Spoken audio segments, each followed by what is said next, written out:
नमस्कार दोस्तों, स्वागत है आपका इस नए वीडियो में। हमारी जिंदगी में कई बार हम खुद को एक मुश्किल घड़ी में पाते हैं। कई बार हमें बड़े फैसले लेने पड़ते हैं, लेकिन हमें यह नहीं पता होता कि वो सही है या गलत। क्या उस फैसले का परिणाम हमारे जीवन में खुशियां लाएगा या मुसीबत। लेकिन कई बार हमारे पास सही निर्णय लेने की सुझाव नहीं होते और हम जल्दबाजी में फैसला कर लेते हैं, और उन फैसलों की वजह से हमारी जिंदगी सुखमय हो सकती है या फिर हमारी जिंदगी नरक से भी बढ़कर हो सकती है। इसलिए सही फैसला लेने की क्षमता हमारे जीवन में सफलता हासिल करने के लिए आवश्यक है। तो चलिए आज की इस बोध कहानी के माध्यम से जानते हैं कि जीवन में सही फैसले कैसे लिए जाएं, और यह भी कि सही निर्णय लेने के तरीका कौन सा है। तो बिना किसी देरी के कहानी शुरू करते हैं दोस्तों।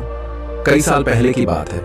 एक छोटे से राज्य में एक बौद्ध भिक्षु निवास कर रहे थे, जिन्हें सभी जगहों पर उनके ज्ञान के बड़े चर्चे थे। वह बौद्ध भिक्षु बहुत ज्ञानी थे। उनके पास लोग बहुत दूर दूर से आते थे ताकि वे उनसे अपनी समस्याओं का समाधान प्राप्त कर सके। उनके पास कोई भी कैसी भी समस्या लेकर क्यों ना आए, वह समस्या का समाधान अवश्य करते थे। जब भी वह किसी की समस्या सुनते तो उस समस्या को बड़े ही ध्यान से सुनते, समझते, उसमें लीन हो जाते, और उसके बाद कुछ देर के लिए वह आंखें बंद करते और समस्या के बारे में अच्छे से सोच विचार करते और उसके बाद उसका समाधान देते। ऐसे में कोई भी व्यक्ति उनके बारे में केवल एक ही बात सोचता था, शायद इन साधु के पास कोई ऐसी चमत्कारिक शक्तियां हैं जिससे यह समाधान पूछते हैं और उसके बाद हमें वह समाधान बताते हैं। एक बार एक युवक ने उन महाराज से यह पूछ भी लिया, क्या आपके पास ऐसी कोई चमत्कारी शक्तियां हैं जिसके कारण आप हमारी समस्याओं का समाधान करते हैं, या आपके पास ऐसी कोई दिव्य दृष्टि है जिससे आप हमारी समस्याओं का समाधान खोज पाते हैं। उस युवक की यह बात सुनकर वह साधु जोर जोर से हंसने लगे, लेकिन उन्होंने उस युवक की बात का कोई जवाब नहीं दिया। उसके कुछ ही दिनों बाद उस राज्य में एक बड़ी अजीब सी घटना घटी। उस राज्य में एक बुढ़िया औरत रहा करती थी, जो अपने पूरे घर में अकेले ही रहती थी। उसका कोई ना था। उस राज्य से होकर 4 मित्र अपने घर की ओर जा रहे थे। वे लोग दूसरे नगर में काम करके पैसा इकट्ठा करके अपने गांव की ओर जा रहे थे। ये बात बहुत पुराने जमाने की है, जब यातायात के साधन ना हुआ करते थे, इसलिए वे लोग पैदल ही यात्रा किया करते थे। इसी कारण वे चारों मित्र अपने अपने धन को इकट्ठा करके अपने गांव की ओर प्रस्थान कर रहे थे। उन चारों ने अपना अपना धन एक छोटी सी पोटली में रखा था, और उसी पोटली में उन सब की सारी कमाई थी। तभी उन चारों मित्रों में से एक मित्र कहता है, मित्रों, इस तरह से यदि हम अपना धन अलग अलग रखेंगे तो इससे हमारा धन चोरी हो सकता है। क्यों ना हम अपना सारा धन एक ही पोटली में रख दें, जिससे हम सब इस पर ध्यान भी दे सकेंगे और हमारा धन सुरक्षित भी हो जाएगा। और जब हम अपने गांव पहुंच जाएंगे तो हम वहां पर अपना अपना हिस्सा इसमें से ले लेंगे। उन तीनों मित्रों ने उस युवक की बात मान ली और वे सभी मिलकर अपना धन एक ही पोटली में रख देते हैं, और वे सभी मिलकर अपने गांव की ओर आगे बढ़ते हैं। चलते चलते काफी समय बीत चुका था और अब रात्रि होने वाली थी। तभी आगे चलकर रास्ते में उन्हें एक घर दिखाई दिया, जहां पर एक बूढ़ी औरत रहा करती थी। रात्रि का समय भी हो चुका था और उन चारों मित्रों को रात रुकने के लिए कोई ना कोई जगह की आवश्यकता भी थी। ऐसे में उन चारों ने मिलकर यह योजना बनाई कि वे लोग आज रात इसी घर में ठहरेंगे। इसलिए वे चारों लोग उस घर की ओर आगे बढ़ते हैं। उस घर का दरवाजा खटखटाते हैं। तभी सामने से एक बूढ़ी औरत दरवाजा खोलती है और उन चारों मित्रों में से एक मित्र हाथ जोड़कर उस बूढ़ी औरत से कहता है, माता जी, हम अपने गांव की ओर जा रहे थे, लेकिन यहाँ रास्ते में ही रात हो गई और अब हम इतनी रात में सफर नहीं कर सकते। इसलिए हमारी आपसे विनती है कि हम आपके यहाँ पर एक रात रुकना चाहते हैं। सुबह होते ही हम यहाँ से चले जाएंगे। उस बूढ़ी औरत ने काफी देर सोच विचार किया और उसके बाद वह बूढ़ी औरत कहती है, ठीक है, तुम सभी आज रात के लिए यहाँ पर रुक सकते हो। मुझे कोई दिक्कत नहीं, मैं खाना बनाने जा रही हूँ। कहो तो तुम लोगों के लिए भी बना दूं। उन चारों ने सहमति जताते हुए कहा, हाँ बिल्कुल। उसके बाद उन चारों मित्रों ने धन की पोटली उस बूढ़ी औरत को थमा दी और कहा, माता जी, इस पोटली में हमारे साल भर की कमाई है। हम चारों ने अब तक का अपना सारा कमाया हुआ धन इसी पोटली में रखा है और अब हम इसे आपको सौंपते हैं, क्योंकि यह हम चारों से ज्यादा आपके पास सुरक्षित होगा। हम बस इतना चाहते हैं कि यदि हम चारों में से कोई एक व्यक्ति से लेने आए तो आप इस पोटली को उसे मत देना जब तक कि हम चारों एक साथ इस पोटली को लेने ना आए। तभी वह बूढ़ी औरत कहती है, ठीक है बेटा, यदि तुम चारों एक साथ आओगे तभी मैं इस पोटली को आपको सौंपेंगे। और वैसे भी आप लोग तो सुबह यहां से चले जाने वाले हैं, मैं आपको सुबह ही यह पोटली थमा दूंगी, वह धन की पोटली। उस बूढ़ी औरत को थमाकर चारों मित्र निश्चिंत हो जाते हैं कि अब उनका धन सुरक्षित है और वे लोग खाना खाकर सो जाते हैं। अगली सुबह जब वह चारों उठते हैं तो सभी लोग अपनी आगे की यात्रा के लिए तैयारियां शुरू कर देते हैं।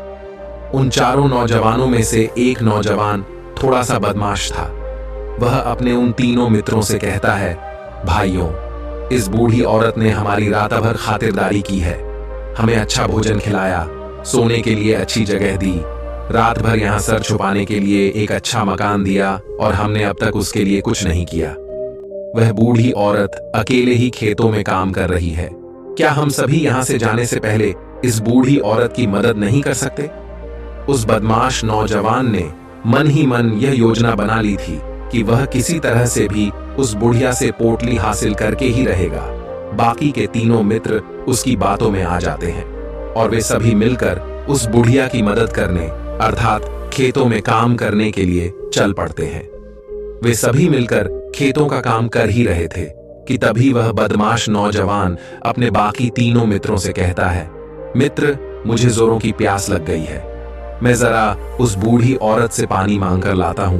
वह बाकी मित्र भी अब काफी थक चुके थे, उन्हें भी जोरों की प्यास लगी थी, इसलिए वह तीनों मित्र उसे वहां से जाने की अनुमति दे देते हैं। जैसे ही वह बदमाश उस बूढ़ी औरत के पास पहुंचता है, वह उस बूढ़ी औरत से कहता है, माता जी, अब हम यहाँ से जा रहे हैं, कृपया करके हमारे धन की पोटली हमें वापस दे दें। इस पर वह बूढ़ी औरत कहती है, नहीं नहीं, जब तक तुम चारों एक साथ ना हो तब तक मैं वह पोटली किसी को नहीं दे सकती। तुम्ही ने तो कहा था कि जब तक हम चारों एक साथ ना हो तब तक यह पोटली किसी को नहीं देनी है। तभी वह बदमाश उन तीनों की तरफ इशारा करते हुए कहता, हे लाओ। उन तीनों ने सोचा कि हमारा मित्र हमारे लिए पानी लाना चाहता है, इसलिए वह हमसे आज्ञा मांग रहा है। तभी उन तीनों मित्रों ने इशारे में उस युवक से कहा, हाँ हाँ ठीक है, ले आओ। ये देख, उस बुढ़िया को यह लगने लगा कि अब ये चारों यहाँ से जा रहे हैं और ये अपनी पोटली मांग रहे हैं, इसलिए उस बुढ़िया ने वह कोट लाकर उस बदमाश के हाथों में रख दी और वह बदमाश उस पोटली को लेकर वहां से चला गया और बाकी के तीनों मित्र अपने खेत के काम में व्यस्त हो जाते हैं। कुछ देर के बाद जब वह तीनों खेत का काम करके वापस लौटते हैं और बुढ़िया से कहते हैं, माता जी, हमारा मित्र जो यहाँ पानी पीने आया था वह कहाँ गया? इस पर वह बुढ़िया कहती हैं, क्या वह पानी पीने आया था? पर वो तो कह रहा था कि हम चारों जा रहे हैं, कृपया करके हमारे धन की पोटली हमें थमा दे। तब तीनों बड़े आश्चर्य होकर उस बुढ़िया से कहते हैं, माता जी, हमने भला कब कहा वह पोटली मांगी थी? हमें तो प्यास लगी थी और हमने पानी के लिए इशारा किया था। तभी बूढ़ी औरत उन तीनों से कहती हैं, परंतु अब तो वह पोटली लेकर जा चुका है। तभी वह तीनों मित्र सर पकड़कर रोने लगते हैं और कहते हैं, माता जी, उसमें हमारा सारा कमाया हुआ धन था जो वह अकेले लेकर भाग चुका है। हमने तो आपको कहा था कि जब तक हम चारों एक साथ न आए तब तक आपको वह पोटली किसी को नहीं देनी है, फिर आपने ऐसा क्यों किया? इसमें आप ही की गलती है। हमने आपको उस पोटली की हिफाजत के लिए रखा था और आपने उसे एक ऐसे आदमी के हाथों में दे दिया जिसने हमारा सारा धन हमसे लूट लिया। हम बर्दाश्त नहीं करेंगे, हम राजा के पास जाएंगे और राजा से आपकी शिकायत करेंगे, न्याय की मांग करेंगे। अब तो इस बात का राजा ही फैसला करेंगे। तीनों नौजवान क्रोधित होकर राज दरबार में पहुंच जाते हैं और अपनी सारी समस्या उन राजा को बता देते हैं। जब वह राजा उन तीनों नौजवानों की बात ध्यानपूर्वक सुनता है तो वह तुरंत ही उस बुढ़िया को राज दरबार में पेश होने का आदेश देता है। राजा के आदेश पर राजा के सैनिक तुरंत ही उस बूढ़ी औरत को राज दरबार में पेश करते हैं और राजा भरी दरबार उस बूढ़ी औरत को दोषी करार कर देता है और कहता है, तुम्हें वह पोटली उस अकेले व्यक्ति को नहीं देनी चाहिए थी। जब उन्होंने तुमसे कहा था कि जब तक वह चारों एक साथ उस पोटली को लेने ना आए तब तक तुम्हें वह धन किसी को नहीं देना चाहिए था। इसमें तुम्हारी गलती है और अब तुम्हें इसका हर्जाना भरना होगा, तुम्हें इनका धन लौटाना होगा। राजा का यह आदेश सुनकर बूढ़ी औरत फूट फूट कर रोने लगती है और राजा से मदद की गुहार लगाती है और कहती है, हे राजन, मैं तो एक बूढ़ी औरत हूं और मेरे पास इतना धन नहीं है और ना ही मेरे घर में कोई ऐसा है जो धन कमाता हो। मेरे पास इतना धन नहीं कि मैं इनका धन लौटा सकूं। मैं तो अकेली हूं, बेसहारा हूं, कृपा करके मुझ पर रहम करे। लेकिन राजा उस बूढ़ी औरत की एक नहीं सुनता। वह बूढ़ी औरत रोते हुए अपने घर की ओर जा रही थी। ये सोच रही थी कि आखिर में इतना धन कहां से लाऊं, कि कैसे मैं उन लोगों का यह धन उन्हें लौट आऊंगी। मेरे पास इतना धन नहीं है। मैं क्या करूं, कैसे करूं, कहां से लाऊं इतना धन? यदि मैंने उनका धन नहीं लौटाया तो मुझे राजा मार डालेगा। वैसे भी मेरी ही गलती है। जब उन चारों ने मिलकर मुझसे कहा था कि जब तक हम चारों एक साथ ना आए तब तक वह पोटली किसी को नहीं थमानी है, फिर भी मैंने वह पोटली केवल उस एक व्यक्ति को थमा दी। इसमें गलती तो मेरी ही है। वह रोते रोते ये सारी बातें सोचते हुए अपने घर की ओर जा रही थी। तभी रास्ते में उस बूढ़ी औरत को वहीं संत मिले जो उस नगर में किसी भी समस्या का समाधान बड़ी ही सरलता और सहजता से करते हैं। उन्होंने उस बूढ़ी औरत से कहा, क्या बात है बेटी, क्यों रो रही हो? इस पर वह बूढ़ी औरत उस संत को सब कुछ सच सच बता देती है और कहती है, हे महाराज, इसमें गलती तो मेरी ही है। उन चारों ने तो पहले ही कहा था कि जब तक वे चारों एक साथ ना आए तब तक वह पोटली मुझे किसी को नहीं देनी है। लेकिन मेरी हिम्मत मारी गई थी जो मैंने वह पोटली केवल एक व्यक्ति को थमा दी और वह उनका सारा धन लेकर वहां से भाग गया। लेकिन अब मुझे यह समझ नहीं आ रहा कि मैं वह सारा धन कहां से लाऊं, कैसे जुटाऊं। मेरे पास इतना धन नहीं है और राजा ने तो आदेश भी दे दिया है कि मुझे उनका धन लौटाना ही पड़ेगा। लेकिन मैं ये समझ नहीं पा रही कि इतना सारा धन मैं कहां से लाऊंगी। तभी वह संत उस बूढ़ी औरत से कहते हैं, शांत हो जाओ, मैं कोई ना कोई रास्ता जरूर निकाल लूंगा। इतना कहकर वह संत वहीं पर बैठ जाते हैं, ध्यान करने लगते हैं। कुछ देर के लिए आंखें बंद कर सोचते हैं, विचार करते हैं। मौन रहकर वह समस्या का समाधान निकालते हैं और उसके बाद वह उस बूढ़ी औरत से कहते हैं, बेटी, राजा ने फैसला किया है, वह बिल्कुल गलत है। आपने जो किया इसमें आपकी कोई गलती नहीं है। राजा का फैसला गलत है। उन संत के इतना कहने पर बूढ़ी औरत चुप हो गई और यह सोचने लगी कि आखिर राजा का फैसला कैसे गलत हो सकता है। राजा तो सभी के लिए न्याय ही करते हैं और वह कभी किसी का बुरा नहीं करते।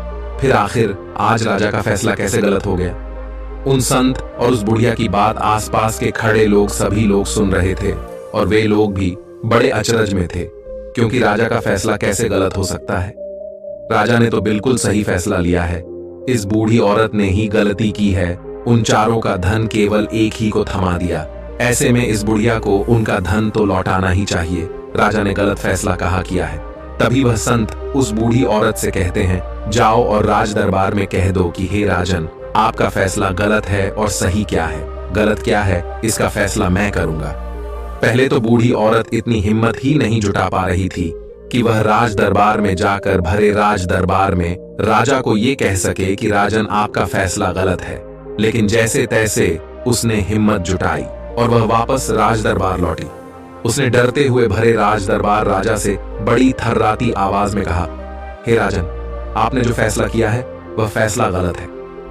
इतना कहकर उसने राजा को सारी बात सच सच बता दी। उस बूढ़ी औरत की बात सुनकर राजा बहुत क्रोधित हुआ। राजा ने उस बूढ़ी औरत से कहा, कौन है वह संत जिसने मेरे फैसले को गलत बताया है? क्या उन्हें नहीं लगता कि मैंने सही निर्णय लिया है? मैं हर रोज कई निर्णय लेता हूं, कई फैसले करता हूं, लेकिन आज तक कभी किसी ने मुझसे यह नहीं कहा कि मेरा फैसला गलत है। यदि उन संत ने मुझे सही फैसला न सुनाया, उन्हें फांसी की सजा दे दूंगा। यह बात पूरे नगर में फैल गई। सभी लोग यह जानने के लिए हैरान थे कि आखिर वह साधु ऐसा कौन सा फैसला सुनाने वाले हैं जो राजा से भी उचित होगा, जिसमें सबके लिए न्याय होगा। राजा ने अपने सैनिकों को तुरंत ही आदेश दिया कि जाओ और संत को राज दरबार में लाओ। राजा की आज्ञा के अनुसार वे सैनिक तुरंत ही उन संत को लेने के लिए निकल पड़े। वे लोग कुछ ही देर बाद उन संत को लेकर राज दरबार पहुंचे। राज दरबार में सभी लोग उपस्थित थे और सभी लोग उन संत के फैसले का इंतजार कर रहे थे। उन संत को देखकर राजा कहता है, महाराज, आपको ऐसा क्यों लगता है कि हमने जो फैसला किया है वह गलत है? इस बुढ़िया ने यह वादा किया था कि वह चारों लोगों को एक साथ ही वह पोटली जमाएगी, फिर आखिर उसने अपना वादा क्यों तोड़ा? इसने यह गलती क्यों की कि इसने केवल एक ही को पोटली थमा दी और वह उनका सारा धन लेकर यहां से भाग गया? तो क्या इसमें इसकी गलती नहीं है? क्या इससे इनका धन नहीं लौटाना चाहिए? इस पर वह साधु बड़ी विनम्रता से राजा से कहते हैं, हे राजन, ये आपका फैसला था, लेकिन मैं आपसे कुछ कहना चाहता हूं। इस पर राजा कहता है, ठीक है, कहिए आप क्या कहना चाहते?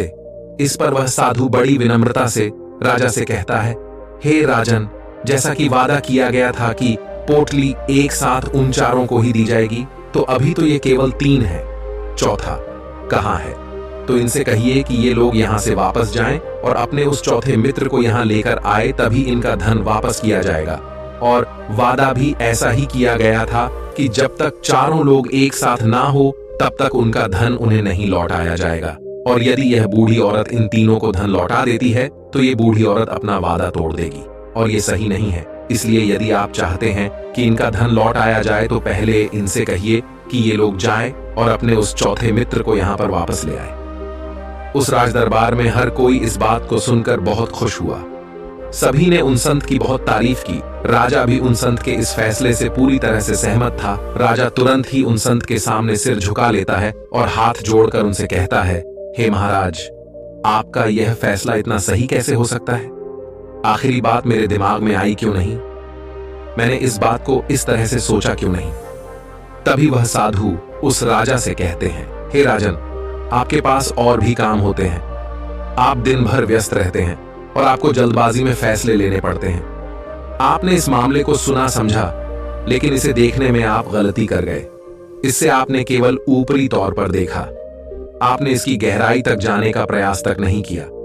यदि आपने इस मामले की गहराई को देखा होता, समझा होता, तो आप भी इसी नतीजे पर आते। जब तक हम किसी मामले की गहराई तक नहीं जाते, तब तक हम उसका सही समाधान नहीं निकाल सकते। लेकिन हम में से अधिकांश लोग तो अपने फैसले केवल जल्दबाजी में लेना चाहते हैं, भले ही वह मामला कितना भी गंभीर क्यों ना हो। हमें तो बस अपना हक चाहिए, हमारा नाम होना चाहिए, भले ही फैसला हमारे लिए आगे चलकर हमारे लिए नुकसानदायी क्यों ना हो। लेकिन हम तो उस मामले की गहराई तक जाने के लिए सोचते तक नहीं। तभी वह राजा उन संत से कहता है, हे महाराज, क्या आपके पास कोई दिव्य शक्तियां हैं? क्या आपके पास ऐसी कोई चमत्कारिक शक्ति है जिसे आप सवाल करते हैं और बदले में वह आपको जवाब देती है, जिस कारण आप सटीक और सही समाधान बता पाते हैं? राजा की यह बात सुनकर वसंत मुस्कुराने लगे और राजा से कहते हैं, हे राजन, ये सवाल मुझसे कई लोगों ने पूछा है और मैंने कभी किसी का कोई जवाब नहीं दिया, लेकिन आप इस राज्य के राजा हैं, इसलिए मैं आपके इस प्रश्न का उत्तर देता हूं। आप में से कई लोगों को यहाँ ऐसा लगता है कि मेरे पास कोई ऐसी शक्तियां हैं जिससे मैं बात कर सकता हूं, जिससे मैं कोई भी समस्या का समाधान पा सकता हूं। लेकिन मैं आप लोगों को एक बात सच सच बता देता हूं, मेरे पास ऐसी कोई शक्तियां नहीं हैं। मैं तो केवल हर मामले की गहराई तक सोचता हूं, उस बात पर विचार करता हूं, और जब मैं विचार करता हूं तो मेरे सामने कई सारे समाधान आते हैं, और जो समाधान मेरे सामने आते हैं मैं उन पर भी विचार करता हूं, उनके बारे में भी गहराई तक जाता हूं। और जब मुझे लगता है कि इस समस्या का समाधान यही होना चाहिए, तभी मैं समाधान उस व्यक्ति को देता हूं ताकि वह अपनी समस्या का समाधान कर सके। अब आप ही सोचिए, आप जल्दबाजी में यह फैसला लेकर इस बुढ़िया का जीवन पूरी तरह से बर्बाद कर देते। हमारा पूरा जीवन केवल एक फैसले पर निर्भर करता है। यदि वह फैसला सही हुआ तो हमारा जीवन अच्छा बन जाएगा, और यदि वह फैसला गलत निकला तो हमारा जीवन नर्क से भी बदतर हो सकता है। इसलिए यदि आप सही और सटीक फैसला लेना चाहते हैं तो आपको मौन रहना सीखना पड़ेगा। मौन रहकर उस पर विचार करना सीखना होगा, क्योंकि हमारे फैसले ही हमारा भविष्य तय करते हैं, हमारी जिंदगी का अगला पड़ाव तय करते हैं। फिर चाहे वह फैसले छोटे हों या बड़े, वे ही हमारी जिंदगी को निर्धारित करते हैं। इसलिए सबसे पहले हमें सही फैसले लेने के लिए मौन रहना सीखना आवश्यक है, उन पर विचार करना आवश्यक है। और जब आप ऐसा करते हैं तो आपके सामने एक ही समस्या के कई सारे समाधान निकल कर आते हैं। और जब आप उन पर गौर करेंगे तो आपको यह समझ में आएगा कि उन फैसलों का समाधान कैसा होना चाहिए, कि समाधान से आपको क्या फायदा होगा और क्या नुकसान होगा, या उस समाधान पर सोच और विचार करने पर ही आप उसे समझ सकते हैं और तभी आप यह निर्णय भी ले सकते हैं कि क्या यह समाधान उचित रहेगा या नहीं। और यह सब संभव हो सकता है यदि हम कम बोलना शुरू करें, अब पूरी तरह से मौन हो जाए। इसका अर्थ यह है कि आप भीतर से शांत हो जाएं, और जब आप भीतर से शांत होने लगते हैं तो आपका मन स्पष्ट होने लगता है, साफ होने लगता है, और आप किसी भी चीज पर सोच विचार कर सकते हैं। और जब आप भीतर से शांत होने लगते हैं तो आप ऊपर से भी कम बोलते हैं, और जब आप धीरे धीरे कम बोलने के आदी हो जाते हैं तो आप साफ और स्पष्ट तौर पर सोच और समझ पाते हैं। आपके विचारों में शुद्धता आ जाती है, जिससे आपको यह साफ और स्पष्ट देखने को मिल जाता है ये कौन सा फैसला सही होगा और कौन सा फैसला गलत होगा। आपको उस परिस्थिति में क्या करना चाहिए और क्या नहीं करना चाहिए। लेकिन हम में से अधिकांश लोग अपने आप को सही साबित करने के लिए, अपने आप को ऊंचा साबित करने के लिए अत्यधिक बोलते हैं, और इतना बोलते हैं कि हर कोई उनकी बातों को गंभीरता से नहीं लेता। उन्हें ऐसा लगता है कि मानो ज्यादा बोलना ही हमारे लिए हमारा शस्त्र है, लेकिन वह यह भूल जाते हैं कि वह अत्यधिक बोलकर मूर्ख बन रहे हैं। लोग हमारा मजाक बनाते हैं, हमें मूर्ख समझते हैं, हमसे दूर रहने लगते हैं क्योंकि उन्हें हमारी बक बक अच्छी नहीं लगती। लेकिन जब आप भीतर से शांत होने का प्रयास करते हैं और धीरे धीरे भीतर से शांत होने लगते हैं तो आप खुद ब खुद ऊपरी तौर पर कम बोलना शुरू कर देते हैं। इससे आपके मन में, आपके मस्तिष्क में एक साफ और स्पष्ट विचार उत्पन्न होते हैं, और आप अपने आप को साफ स्पष्ट तौर पर समझ पाते हैं, देख पाते हैं आपको कब, क्या, क्यों और कितना बोलना चाहिए, और आपको कब, कैसे, क्यों, किस तरह से कौन सा फैसला लेना सही है या नहीं, यह भी आप अच्छी तरह से समझ और जान पाते हैं।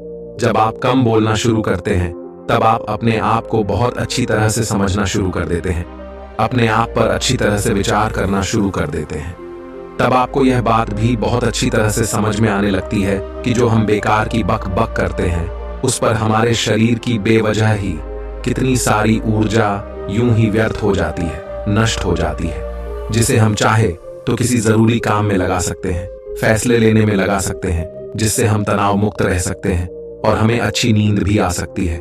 और यदि आप इसी प्रकार सोच विचार कर फैसले लेना शुरू करते हैं तो आपका मस्तिष्क भी अच्छी तरह से काम करने लगता है और आपका मस्तिष्क पहले से भी ज्यादा शक्तिशाली हो जाता है। और इसका एक बहुत अच्छा उदाहरण भी आपको मैं बताना चाहूंगा। जब आप स्कूल में पढ़ते थे या फिर आज भी आप पढ़ रहे हो तो आपने देखा होगा कि जो बच्चे होनहार होते हैं, होशियार होते हैं, वे लोग बहुत कम बातें करते हैं और अपना समय सही चीजों में लगाते हैं। वह अधिकांशतः अपना समय मौन होकर ही बिताते हैं। इसी वजह से वह पढ़ाई करने में बहुत तेज होते हैं। वह जो कुछ भी पढ़ना चाहते हैं वह उसे याद कर ले जाते हैं। लेकिन वहीं पर दूसरी तरफ जो लोग बहुत अधिक बोलते हैं, यदि आप उन्हें पूरे 24 घंटे भी दे दें तो भी वह उस तरह से उन चीजों को याद नहीं रख सकते जिस तरह से वह मौन रखने वाले बच्चे उन बातों को याद कर लेते हैं।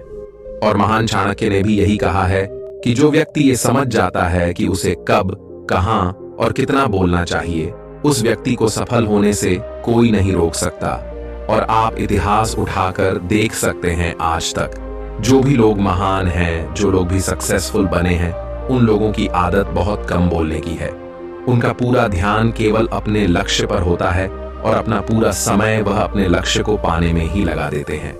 इसीलिए आपको भी यह आदत अपने जीवन में उतारनी चाहिए। और कम बोलने का अर्थ यह नहीं कि आप ऊपर से कम बोलें, बल्कि आप भीतर से कम बोलिए, भीतर से शांत रहिए। यदि आप रोज इसका अभ्यास करते हैं तो केवल कुछ दिनों में ही इससे होने वाले लाभ आपको आपके सामने नजर आने लगेंगे। दोस्तों, आपने आज के इस वीडियो से क्या सीखा वह मुझे आप कमेंट में बता सकते हैं। इसी के साथ मैं उम्मीद है कि आपको आज की वीडियो पसंद आई होगी, तो इस वीडियो को उस इंसान को शेयर करें जिससे ये कहानी सुनने की जरूरत है, और उसी के ठीक बाद चैनल को सब्सक्राइब करें। तो चलिए फिर मिलते हैं ऐसी एक और नई वीडियो में एक नए मैसेज के साथ। तब तक के लिए अपना ख्याल रखें। धन्यवाद और नमो बुद्धाय।